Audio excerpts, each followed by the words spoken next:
You want to come in front of Carter's questions? What you told me?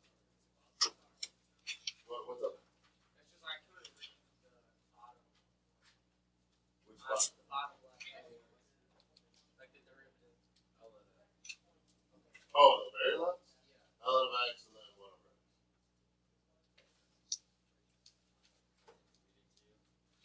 Yeah, is that okay?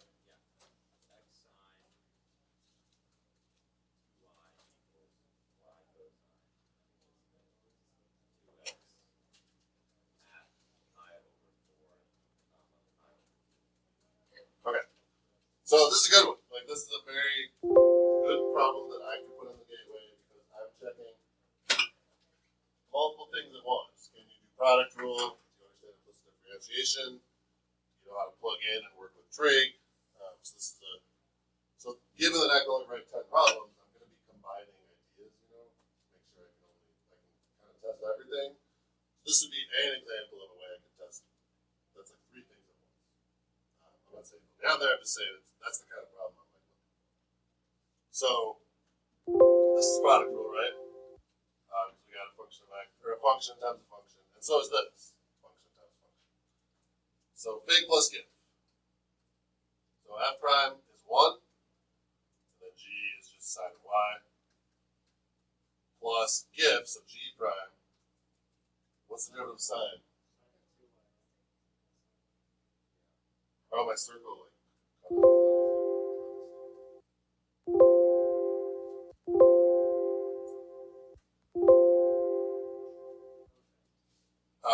What's the derivative of sine? Cosine. Leave the 2y. Then multiply by what? So there's 2 things you got to multiply by. One is the 2, because you got to multiply by the derivative of the inside here. That's like the chain rule piece. And then you took the derivative of a y, so you multiply by dy dx. And what do I still multiply by? Y at what? How come it's x? Yeah, it's the right. So it's give. So this is like your g prime, and then your at is just like rewriting that.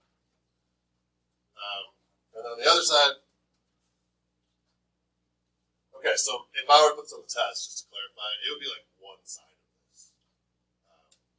Doing product rule on both sides is kind of, in my opinion, kind of overkill. Like, what are you testing? You already tested everything.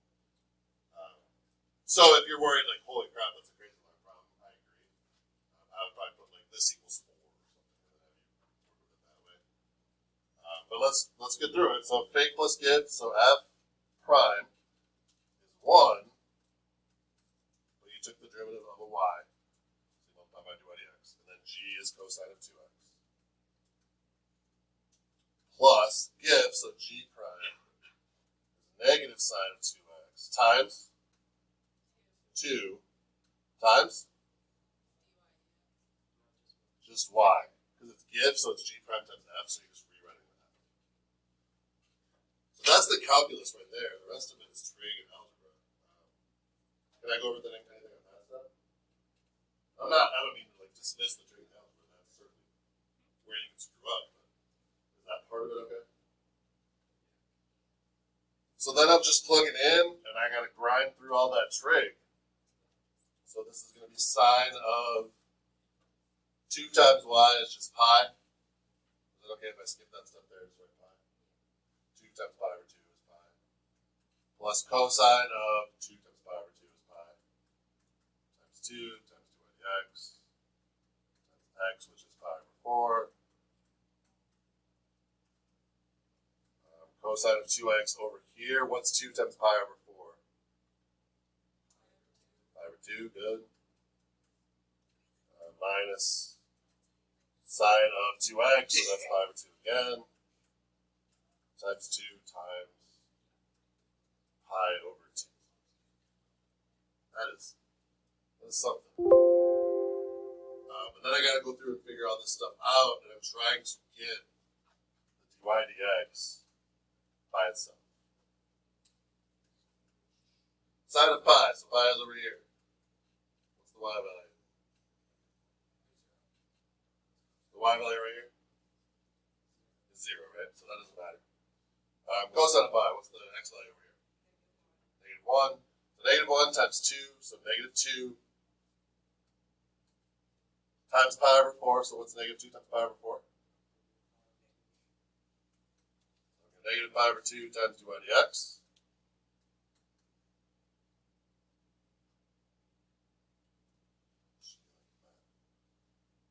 Okay, so far?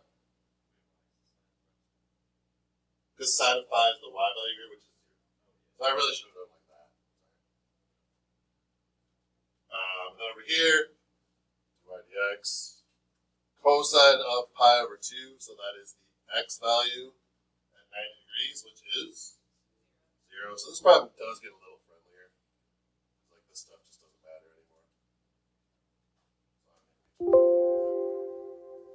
And then sine of pi over 2, so the sine, the y value, there's 1.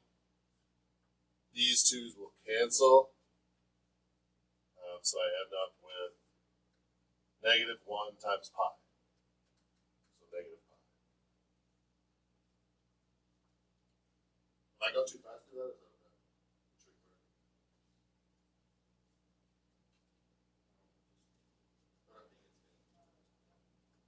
And then what do I do from here to get to my dx by itself? Yeah, so you can divide by negative pi over 2, but I think it's smarter to multiply by negative 2 over pi. It's just like cleaner on this side. The negatives cancel. Pi's cancel. The answer 2.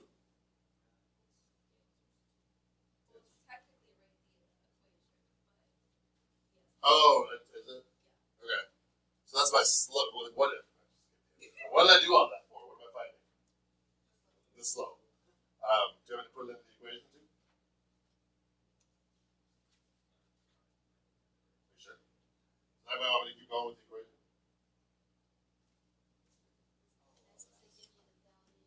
Yeah, so you just really just plug this in. You don't even have to like get the y.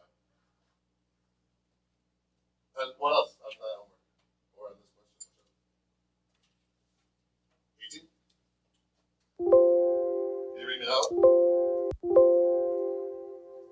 X squared plus x plus 2y squared equals 8. And what do they ask you to do?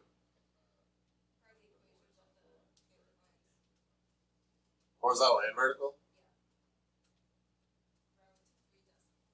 Yeah, this was the calculator thing, right? So if we have questions, we can ask Noah. That was a joke. That was fun. Oh. I said if we have questions on the calculator, we can ask Noah. Oh, because you couldn't see. Yeah, see, that's fun. Yeah. Alright. 2x plus 1 plus 4y times 2y dx equals 0. Right? So you gotta take the derivative of the 8 also. So that's 4y times 2y dx equals negative 2x minus 1, because I would move those two things over. And then I would divide by 4y. And so my derivative is this. I'm not done, I understand that, but that's my derivative. Is that right? So now for a horizontal tangent line, if it's horizontal, what part of the... If it's horizontal, what's the slope? 0. So what part of the fraction do I want? The top and bottom? Top. So I'm going to go negative 2x minus 1 equals 0. So negative 2x equals 1, and x will equal negative 1/2. But that's a problem. Why? That's not a horizontal line, right? That's a vertical line. Horizontal lines are y equals. So I have to take this 1/2 and plug it back in here for x to find out what the y value is going to be. So it's 1/2 squared plus 1/2 plus 2y squared equals 8. Yeah. And here's how I would do that. Solve. Comma y. And I would just have the calculator. Otherwise, it's... Yeah. So I would just have that in on the calculator. Do you remember how to do that? In a removed way. A removed way? What does that mean? I think if you gave me like probably 5-10 minutes, I'd figure it out. F2 solve, parentheses, and then it gives you that part actually. Then you just type it in, comma y. So I'll get y equals whatever from there. And then y, please. So for the vertical, what's the slope of vertical line? Undefined, so what does that mean for the fraction? Zero's at the bottom, right? So I'll set 4y equal to 0. So I get y equals 0, but that's not a vertical line. So I have to plug that in. And I'll get like x squared plus x plus 0 equals 8. And again, that doesn't factor. I'm not doing phonetic. So you can just throw it out there. Is that fair enough? Sure.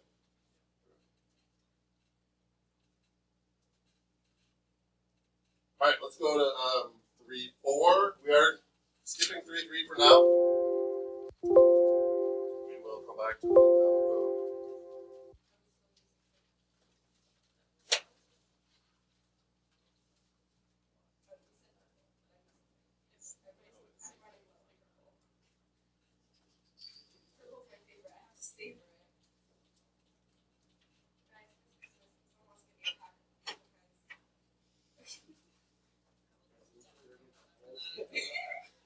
So the top part, like you can fill that in your book if you want. It's up to you. I'm not going to rewrite this. So find the derivatives. How do you use it? These will, this will almost always come with a chain rule piece. So the derivative of sine inverse is 1 over 1 square root of 1 minus. So if it was sine inverse of x, I would put x squared. It's not sine inverse of x, it's sine inverse of 3x. So it's like a chain rule. So what do we do with the little guy?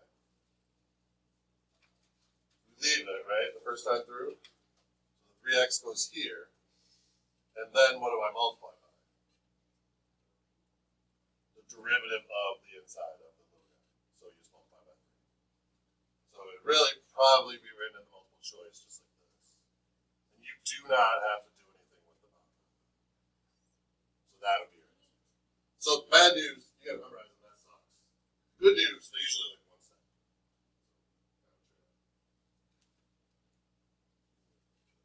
Is that okay for 1? 2, same idea. Tan is 1 over 1 plus x squared, but it's not x. It's 2x squared, so that 2x squared stays there. And then what do I multiply by? 4x, because that's the derivative of the inside. So it would probably be written like this. 4x over 1 plus 2x. Let's say we, for some reason, decided to expand that 2x all squared to be 4x squared. Can I cross off those 4? Cannot.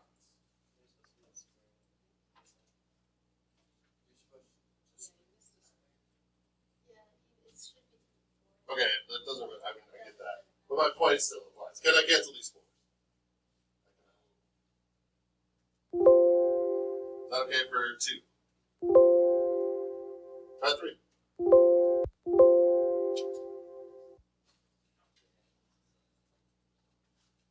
This is just sec inverse. They can write it either way. Arc sec, sec inverse, arc tan, tan inverse.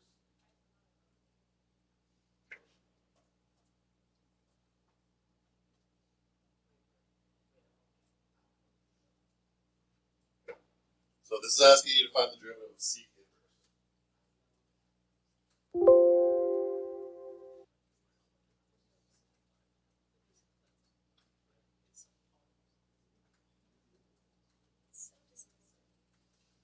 It's really awful. From my soul, I feel like there's more I can do.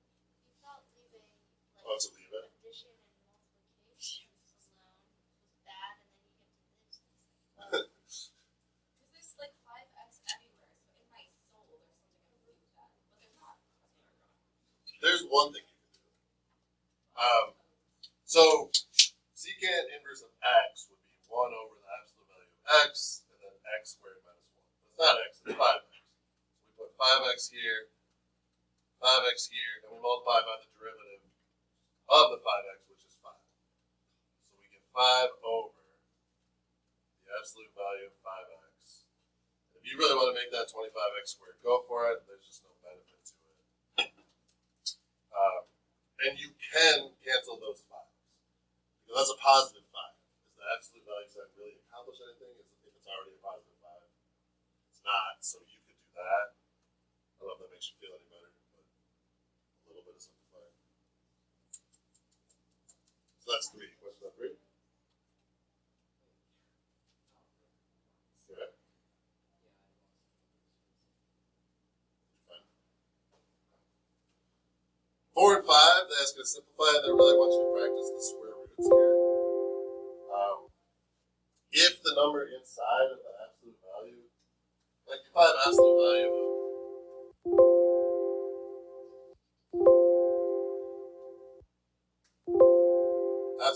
of negative 10, what's the absolute value of 10? 10. So if it's just a positive number inside it, are the absolute value signs accomplishing it?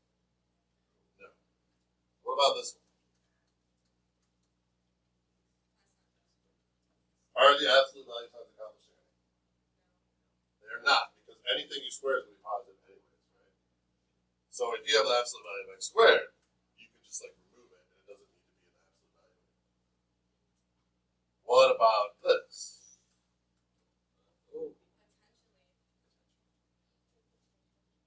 Like potentially what?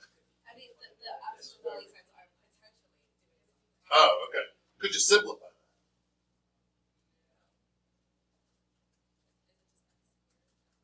Could you write it like this?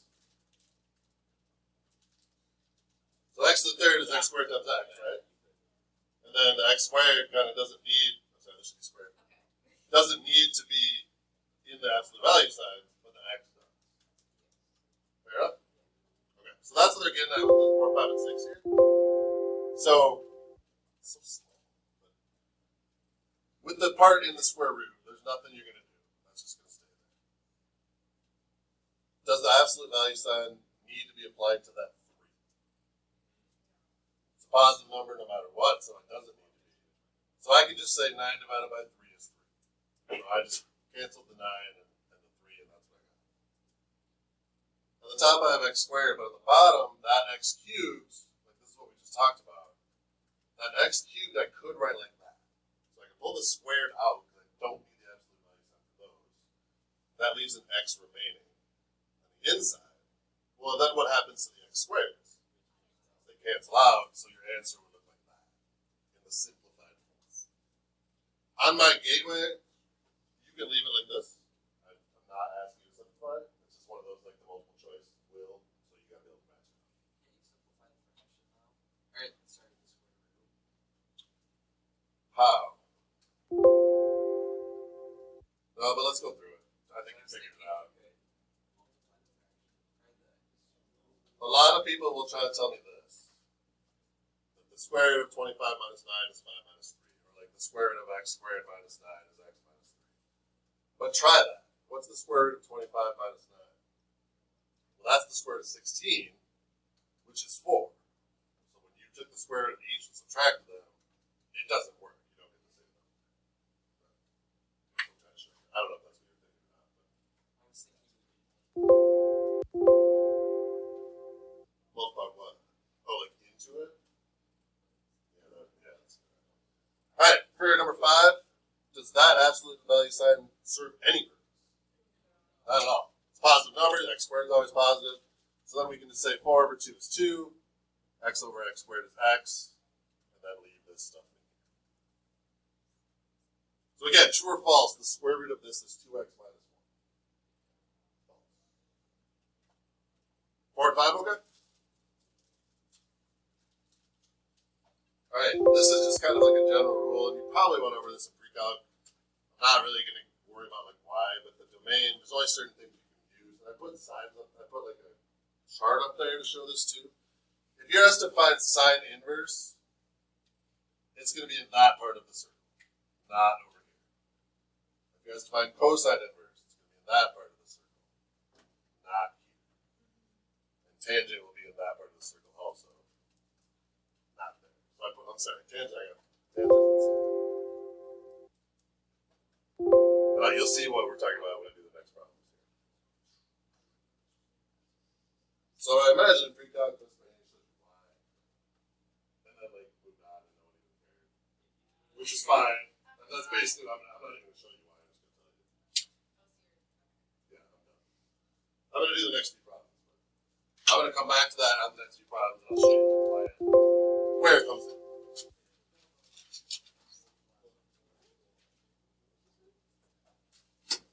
Okay, sine inverse arc sine x when x is the square root of 3 over 2. So this is asking you for arc sine of the square root of 3 over 2, which is the exact same question as sine inverse square root of 3 over 2. Those are the same thing.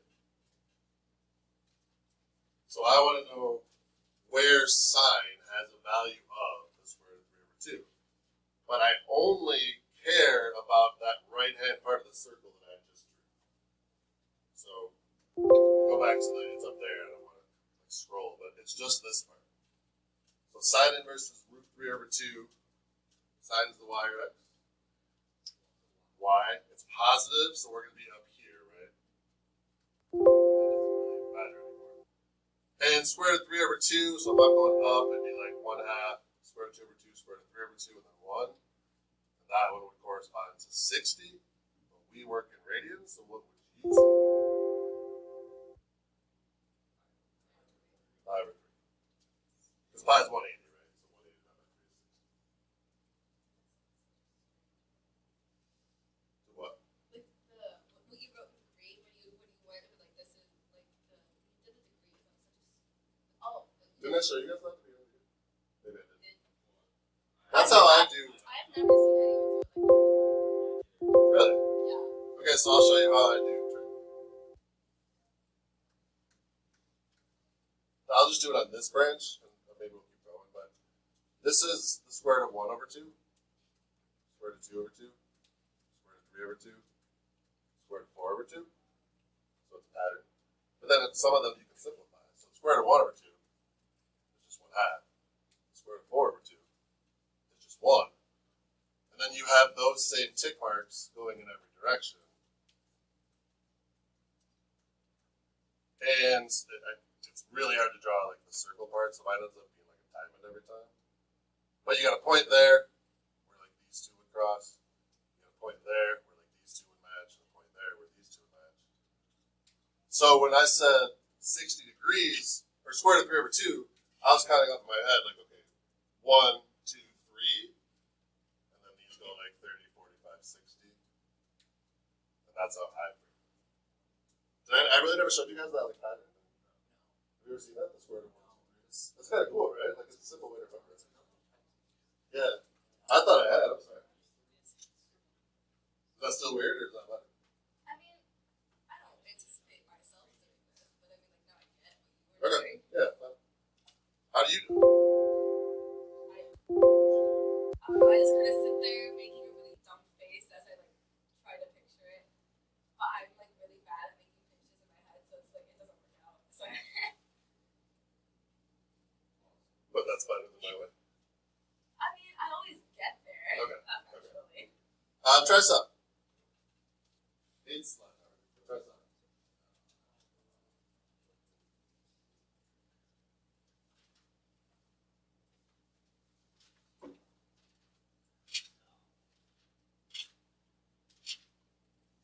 My goal is tomorrow is the last new lesson in this unit.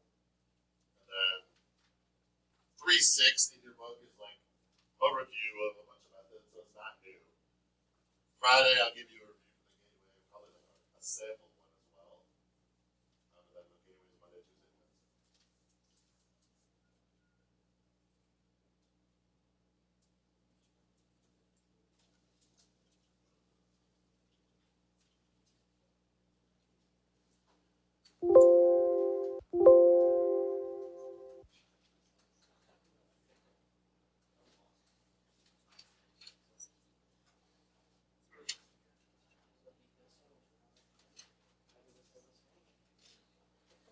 So it's cosine inverse of negative 1/2. So like my tick mark method, I would say, well, negative 1/2, that's the first tick mark to the left. It's right there. So it must be the first angle past 90. And then you kind of got to know that's 120. But that way I can just go get one tick mark, one thing over. So it's 120, but you got to write it in radians. So what's 120 in radians?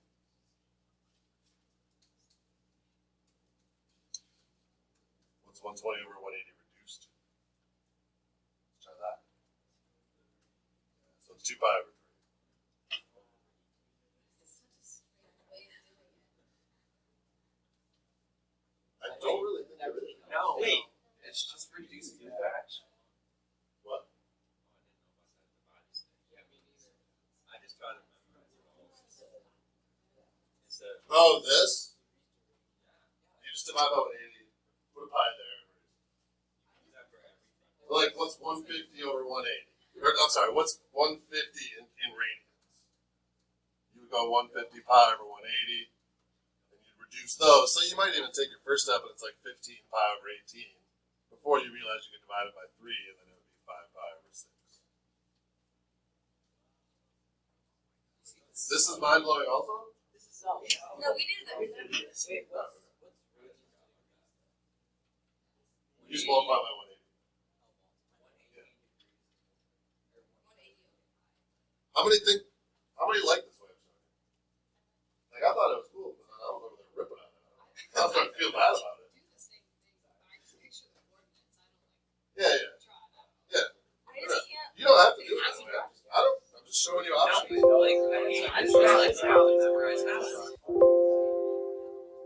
taught us to just memorize. I've got to see that. We just memorize it, but it's so much easier, like, knowing like how Look, where I'm it saying comes that. from, so now I can like work it out in my head. And you know, not drawing to test you. No, that's what I Someone It was like tan inverse. Arc tan is, or tan of x out. 1 over square root of 3.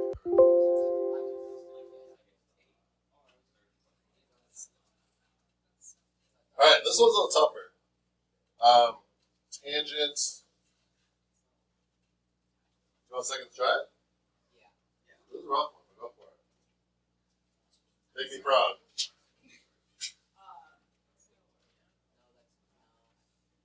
This one's tough, I think. Oh, that was. Where's the best? Because I'm trying to build and I don't see it. Like you tried all 3 and then you get that? Okay. You probably just didn't juice, I guess. But that's the right approach.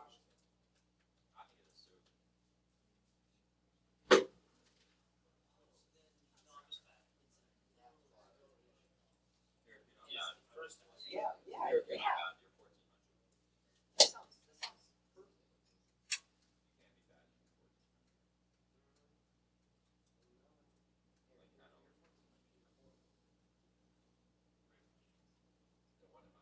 First I thought you were talking about his SSD. So I was like, you're actually short. That's just thing. Wait. Okay. So I'm gonna write the coordinates so you can kind of see what I'm doing. So this is 3 tick marks over and 1 up, so it's the square root of 3 over 2, comma 1/2. This is 2 tick marks over and 2 up. It's not gonna be that one, right? Because if you divide by those by each other, you're just gonna get 1. So it's not that one. And then this one is 1/2, comma square root of 3 over 2. Well, I want to divide y divided by x, so this divided by this, and I want to end up with this. So if I just try that first point, if I do 1/2 divided by the square root of 3 over 2, we don't divide fractions, right? We invert and multiply, and we actually end up with what we're supposed to get. So your answer is this, which is 30 degrees. So you throw a pi there, divide it by 180, and reduce. So 5 or 6. How many had it right before I got to it? That's good. I might have gone too fast. So your assignments the rest of the Tomorrow we'll check them over. And we have a lesson tomorrow as well. It's your last lesson for